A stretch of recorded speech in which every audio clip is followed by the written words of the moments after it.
সেদিন রেবুর বাড়িতে আমরা সবাই মিলে খাওয়া দাওয়া করলাম, তো তার মাংস রান্নার ভিডিওটাই আজকে শুধু শেয়ার করছি, পুরো ব্লগিংটা কালকে। গুড মর্নিং এভরিওয়ান, আশা করি তোমরা ভালো আছো, আমিও ভালো আছি। এখানে প্রায় 3 কেজির মতো মাংস ছিল। প্রথমে দিয়ে দিলাম সর্ষের তেল, তারপর তেলটা একটু গরম হয়ে গেলে গোটা গরম মশলা, তেজপাতা, একটু চিনি, তার মধ্যে দিয়ে দিলাম কাটা পেঁয়াজটা। এটার মধ্যে মিষ্টু বলল একটু রসুন বাটা দিয়ে দিলে নাকি একটা ভালো ফ্লেভার আসবে। অনেক আগের একটা ব্লগে আমি বলেছিলাম যে আমার কাজ করতে, রান্না করতে ভালো লাগে, কিন্তু যখন সবাই মিলে সবার সাথে করা হয় তখন। যখন আমি বাড়িতে একা একা করি সেটা আমি মোটেও এনজয় করি না। আজ ব্যাকগ্রাউন্ডে একটা আওয়াজ হয়তো শোনা যাবে, কথা বলছে সবাই। আমি জেনে শুনেই ওটাকে মিউট করিনি, চাইলে আমি মিউট করতে পারতাম, কিন্তু করিনি। তার কারণ ওই আওয়াজটাই হচ্ছে আজকের ব্যাকগ্রাউন্ড মিউজিক। আচ্ছা, এটাতে কি কি দিয়ে মেখেছি সেটা একটু ঠিক করে বলে দে। আদা বাটা, একটু জিরে বাটা, টমেটো বাটা, পাতি লেবু, নুন, মিষ্টি তেল আর পেঁয়াজ রসুন বাটা। এই পুরো চিকেনটা মিষ্টি পুরো গুছিয়ে ম্যারিনেট করে রেখেছে। আমি এসে শুধুমাত্র এই নাড়াচাড়াটাই করছি, যেটুকু ক্যামেরার সামনে দেখা যাচ্ছে। ব্যাকগ্রাউন্ড কাজটা পুরোটাই ও করে রেখেছে। মিষ্টু একদম সাইলেন্ট ওয়ার্কার।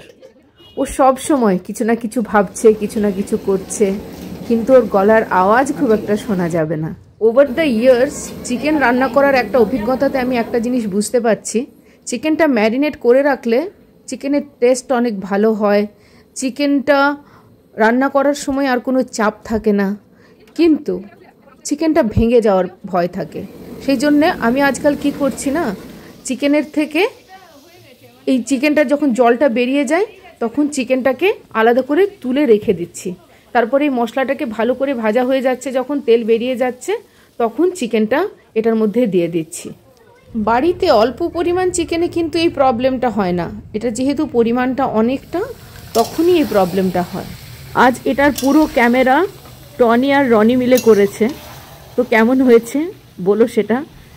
নানা রকমের শট আছে যেগুলো আমি নামই জানি না, কিন্তু ওরা করেছে ভালো করে। সেজন্য আমি এই ভিডিওটা অনেকটা লেংথিও রাখলাম, কেন কি কাটতে ইচ্ছে করছিল না যে কোথায় কেটে কেটে এটাকে ছোট করব। আচ্ছা, চিকেনটা তো মোটামুটি হয়ে গেছে। এরপরে এটাতে গরম জল দেবো। আর চিকেন যখন জল দেওয়া হবে না, ওটা সবসময় গরম জল দিলেই ভালো, ঠান্ডা জল না দিলেই ভালো। কুকিংটা স্লো হয়ে যায়, তো তাতে টেস্টও অনেকটা চেঞ্জ হয়ে যায়। কিন্তু টেস্টটা একদম যেটা আছে ভালো রাখার জন্য সবসময় গরম জল দিলেই ভালো।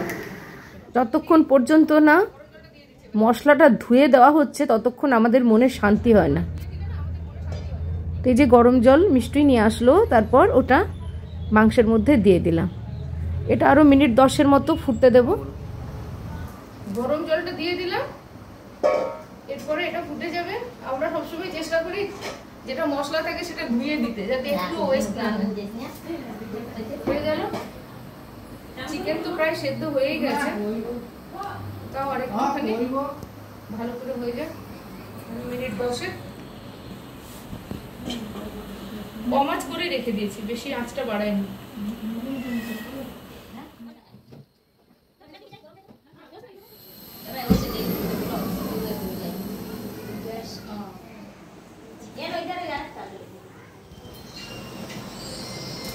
কি রান্না হচ্ছে আজকে? এখন তো আমি তো চিকেন করছি, আর ওইদিকে আরো অনেক কিছু হয়েছে। একটু নুনটা দেখতো। হ্যাঁ দাও। এক পিস মাংস দেবো কি?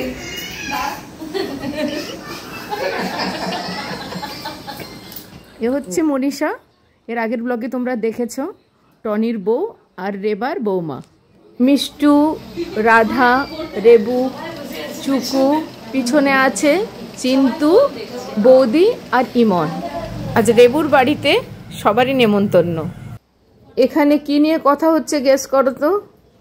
কানের দুল। চুকুর একটা কানের দুল, যেটা আমারও আছে, রেবারও আছে, আর আমরা একই সময় ওটা বিউটির বিয়ের সময় বানিয়েছিলাম। রেবুর বাড়ির এই বড় হলটা ভীষণ কাজে আসে আমাদের। এই সমস্ত গ্যাদারিংগুলো যখন হয় তখন এরকম একটা লম্বা বড় জায়গা খুব ভালো লাগে। চিকেন তো হয়ে এসছে, এরপর বেশ ফিনিশিং টাচটা বাকি আছে।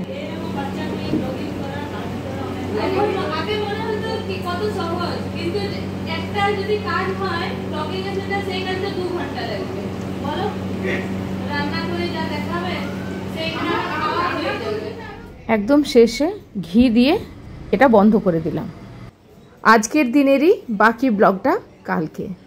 আজকের ব্লগটা কেমন লাগলো অবশ্যই কমেন্ট করে জানিও। চ্যানেলটি সাবস্ক্রাইব করে আমার পাশে থেকো, লাইক করো, কমেন্ট করো, শেয়ার করো। ভালো থেকো সবাই, আবার দেখা হবে।